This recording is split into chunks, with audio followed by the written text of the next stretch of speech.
हाँ तो दोस्तों, मैं आपके सामने एक बार फिर से आया हूँ, एक नया टॉपिक, एक नया वीडियो लेकर, एक नया विचार, एक नया सोच। अब बहुत बढ़िया वीडियो भी है। आप शायद खास करके मैं मुसलमानों के लिए यही ये बात तो ज़्यादा गैरत की बात होनी चाहिए कि आपको शर्म आनी चाहिए, मगर शायद आए ना आए आपके ऊपर मर्जी है। कि मैं आज आपको बताऊंगा अलबुर्नी के बारे में। जो काफ़ी बड़े विद्वान थे, बड़े नहीं बहुते बड़े थे, जो सारी दुनिया उनके किताब को अहमियत दिया। सारी दुनिया उनसे विज्ञान सीखा, उनसे भूगोल शास्त्र, खगोल शास्त्र, गणित, साहित्य, ज्योतिष से। कि वो बड़े माहिर थे, माहिर नहीं बहुत ही माहिर थे वो, जिसको सारी दुनिया उनको उनके किताब को महत्व देती है। मगर शायद सबसे कम उनका महत्व है तो मुसलमानों में है। तो अलबुर्नी जो है तो उज्बेकिस्तान के में उनका जन्म हुआ था 973 ईस्वी में। 973 ईस्वी में उनका जन्म हुआ था। और वो फिर बाद में महमूद गजनवी के साथ भारत आए थे। महमूद गजनवी का जन्म जो है तो 971 में हुआ था, और वो अलबुर्नी का जो है तो 973 में हुआ था। यही फ़र्क है। वो खगोल शास्त्र के भी बड़े माहिर थे, और ज़्यादातर वो किताब जो है तो अरबी में लिखते थे। उनको संस्कृत भी बहुत अच्छा आता था। वो इतने बड़े विद्वान थे कि जब वो यहाँ पे इंडिया में आए तो शायद मैं इतना पुराना पढ़ा हूँ, 30-35 साल पहले मैं ये इतिहास पढ़ा हूँ, तब तक मेरे भाग दौड़ में नहीं पढ़ सका। और जब से हमको स्पाइन इंजरी हुआ है तो मैं चल नहीं सकता, उड़ भी नहीं सकता, मुझे आँख से कम दिखता है। तो थोड़ा कहीं मिस्टेक हो जाए तो माफ़ करिएगा मुझे, क्योंकि इस 4 साल से मैं इसी तरह से बैठा रहता हूँ, उड़ खड़ा भी नहीं हो सकता, चल भी नहीं सकता, और मेरी आंखें भी बहुत कमज़ोर हो गई है। तो थोड़ा मिस्टेक होता है मुझे पढ़ने लिखने में। फिलहाल फिर भी मैं आपके सामने आता हूँ कि देखिए अलबुर्नी जो ईरान के पैदा थे, और बहुत बड़े वो दार्शनिक भी थे, और खगोल शास्त्री भी थे, साहित्यकार भी थे, ज्योतिष भी थे। बहुत बड़ा रुतबा है इनका। उस फिर मैं आप थोड़ा सा और आगे बढ़ता हूँ। 1980 ईस्वी में अबू अबू अली सीना, जिसके लोग अबू सीना भी बोलते हैं, तो उनका नाम है असल में अबू अली सीना। जन्म में इनका भी ईरान में है। फारस बोलते हैं तो ये फारस में मतलब जाने कि ईरान हो गया है। मिसोपोटामिया बोला तो इराक हो गया, तो मिसोपोटामिया में ये लोग जो है तो फारस के पैदा हैं, यानी ईरान हो गया। ये विद्वान थे, बड़े विद्वान थे, दार्शनिक भी थे और कीमियागीर भी थे। उस दौर में जब अलबरूनी थे और अबू अली सीना थे, तो दोनों का ज़्यादा फर्क नहीं है। अल अलबरूनी जो है तो 973 में उनका जन्म हुआ था, और अबू अली सीना का जो है तो 980 में हुआ था। उस दौर में ये लोग से शिक्षा लेने के लिए लोग दूर दूर से आते थे, रसिया, तुर्की, यहाँ तक कि यूनान के लोग भी आते थे। एक बार अबू अली सीना जो है तो जेल में थे, तो यूनान का एक राजा था, तो बोला कि जाओ, अगर वहाँ के राजा अगर वो उनको हमें दे दे तो मैं उनको जो दौलत बोलेंगे, तांबा बोले, सोना बोले, चांदी बोले, जो बोलेंगे मैं उनको तौल के उतना पैसा दे सकता हूँ। वो इतने बड़े वैज्ञानिक भी थे, इतने बड़े वो दार्शनिक भी थे, और इतने बड़े ये लोग हिकमतदार भी थे। मगर मुसलमानों ने अपने जातिवाद में उनको ऐसा बांटा, सिया कहकर, वो नहीं यार, सिया से नहीं पढ़ना चाहिए, उनसे नहीं पढ़ना चाहिए, उनसे नहीं पढ़ना चाहिए। दुनिया ने उनसे फ़ायदा उठा लिया, उनके किताबों से फ़ायदा उठा लिया। तमाम आईएएस कंपटीशन में उनका नाम आता है अलबुर्नियों का। तो लोगों ने उनसे नहीं लिया, मगर दुनिया ने उनसे बहुत कुछ ले लिया।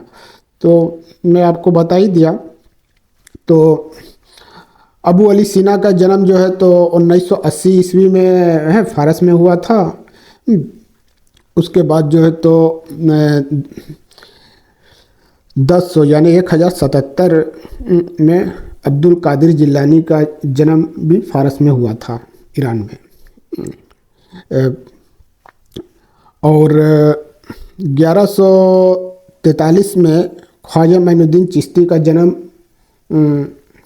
भी फारस है, इनका जन्म हुआ था। फिर बाद में वो इंडिया आए, तो पूरे इंडिया का भ्रमण किया। फिर वहाँ पे जो है तो ज़्यादातर राजस्थान के एरिया में जो अजमेर लोग जाते हैं, वो उनका है, वहाँ पे उनकी मज़ार है। तो इनका जो जन्म हुआ था ख्वाजा नईमुद्दीन चिश्ती का तो 1077 ईस्वी में हुआ था। और 1143 में ख्वाजा नईमुद्दीन चिश्ती का जन्म फारस में हुआ और 1144 में मोहम्मद गौरी का जन्म हुआ था। तो ये लोग जो है तो करीब करीब 1 साल की छोटाई बड़ी है मोहम्मद गौरी और ख्वाजा नईमुद्दीन चिश्ती में। और मोहम्मद गौरी के दौर में आए थे वो, अरे ख्वाजा नईमुद्दीन चिश्ती के दौर में ये कुतुबुद्दीन शाह ऐबक जो रजिया सुल्तान के नाना भी हैं, रजिया सुल्तान के नाना हैं, शमसुद्दीन अल्तमश बादशाह के वो ससुर भी हैं। तो उनका दौर है कुतुबुद्दीन शाह ऐबक का 1150 ईस्वी में इनका जन्म है ऐबक का। तो ये भी ऐबक जो हैं तो ये भी फारस के हैं। उसमें हुआ क्या कि ज़्यादातर ये लोग थोड़ा इसमें गणित रहता था। अब जैसे महमूद गजनवी जो हैं तो गजनी के पैदा हैं अफ़गानिस्तान के, मगर अफ़गानिस्तान को ज़्यादा कुछ उसका बेनिफिट तो नहीं मिलता था क्योंकि उनके जो सेना अध्यक्ष सऊदी अरब के सेना अध्यक्ष थे तो उनके वो दामाद थे। उसी तरह से जैसे कि हुमायूं और बाबर वगैरह ये लोग भी तो अफ़गानिस्तान के थे, मगर उसका बेनिफिट अफ़गानिस्तान को ना के बराबर ही मिला, ज़्यादा उसको बेनिफिट नहीं मिला उसका भी। क्योंकि वो भी क्या काम किए, जब यहाँ से शेरशाह सूरी ने उनको हराया तो एक मिर्ज़ापुर और बनारस के बीच में एक एरिया पड़ता है चुनारगढ़, जिसपे चंद्रकांता सीरियल भी बना है।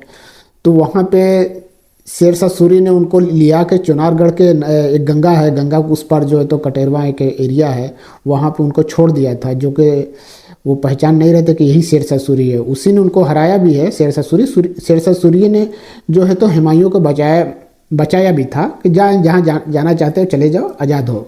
चाहता तो वो मार भी सकता था हुमायूं को। उसके बाद जो है तो हुमायूं जब ईरान गए तो वहाँ पे वो हमीदा से शादी किए, तो अब वहाँ से शादी किए। तो इस तरह से जो औरत होती है ना, तो जहाँ की औरत होती है उस एरिया का दबदबा ज़्यादा हो जाता है। तो इसी तरह से लोग जैसे ये थे महमूद गजनी के, तो सऊदी अरब में उनकी शादी हुई थी। इसी तरह से हुमायूं की शादी भी ईरान में हुई थी। तो बहुत सारा ऐसा चलता आया है। जिसे कुतुबुद्दीन शाह ऐबक भी जो है तो तुर्की से भी शादी किया था, और जो है तो उनकी सऊदीया में भी शादी किए थे, मेसोपोटामिया में भी शादी किए थे। तो उनके पास इस तरह से चलता है सिलसिला।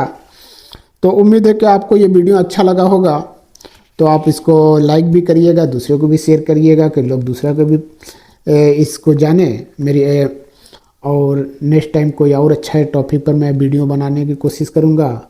और आपको अगर कोई अपनी जानकारी के लिए अगर आपका शौक़ है या किसी चीज़ के बारे में आप जानना चाहते हैं तो आप हमसे पूछ सकते हैं कि इस टाइप का हमें वीडियो चाहता है, तो मैं नेक्स्ट टाइम में उसका बायोडाटा निकाल कर कोशिश करूँगा कि आपको एक अच्छा और एक सच्चा वीडियो मिल जाए, जिसमें धांधली वगैरह ना रहे, झूठ झपेट ना हो। तो मैं बड़ा कोशिश करता हूँ, प्रयास तो मेरा 100% रहता है कि मैं आपके सामने कोई भी डाटा जो है तो गलत ना पेश करूँ। मेरे से गलती तो मैं नहीं करता हूँ, कोशिश करता हूँ कि साफ़ सुथरा वीडियो रहे, मगर गूगल और ये और किताब से देखकर मैं वीडियो बना लेता हूँ। कभी कभार थोड़ा ये लोग का वेबसाइट भी जो रहता है तो काफ़ी मिस्टेक रहता है, किसी पर कुछ रहता है, किसी पर कुछ रहता है। खास करके मैंने वर्ल्डोमीटर पर देखा है, संयुक्त राष्ट्र के जो वेबसाइट है इन लोग में काफ़ी अंतर रहता है। तो कोशिश इनको भी करना चाहिए, गूगल को या यूट्यूब जितने भी सोशल मीडिया वाले हैं, कि हम कोई भी बायोडाटा दें, अगर वो सच दें, अगर वो जांच पड़ताल कर लें और जो झूठ झपेट है ऐसा वीडियो को काट दें, तो समाज में बहुत अच्छी सुधार आएगी और लोग के पास एक स्वच्छ एक अच्छा जो है तो ज्ञान प्राप्त होगा इससे। तो उम्मीद है कि आज यहाँ से मैं आपको वीडियो हमारा पसंद आया होगा, और मैं अब आप लोग से विदा चाहता हूँ। नेक्स्ट वीडियो में आपसे फिर मिलता हूँ, तब तक के लिए धन्यवाद।